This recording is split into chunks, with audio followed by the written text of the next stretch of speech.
Look who I ran into when I was pulling out an action van. Slick Rick.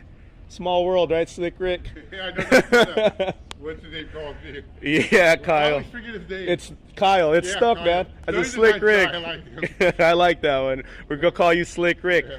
But Slick Rick, man, you gotta make it to October. I hope so. But yeah, I was pulling out of action van. I spotted this. I said, "That's Slick Rick's van," and then I see Rick's hand come out, so I turned around to say hi.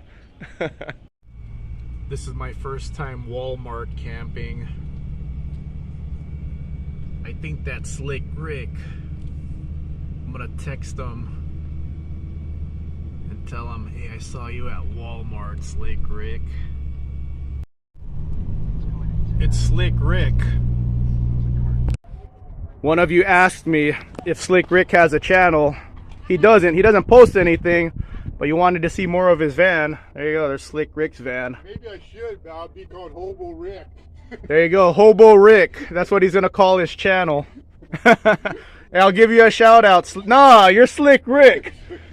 Hobo Slick Rick. Yeah. There you go. Stock next to an action van. Like, look at that mirror. Look at that height difference. And then the Well-Tech next to the action van. You guys are all about the lift kits, right? So let's talk about it real quick. Action van suspension, Well-Tech, same size tires too. And the action van is slightly taller than the Well-Tech. So $5,200 installed, $3,500 installed.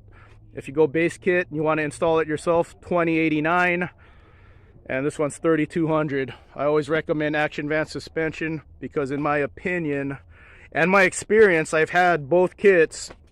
The action van's every bit as good as Well-Tech, and this one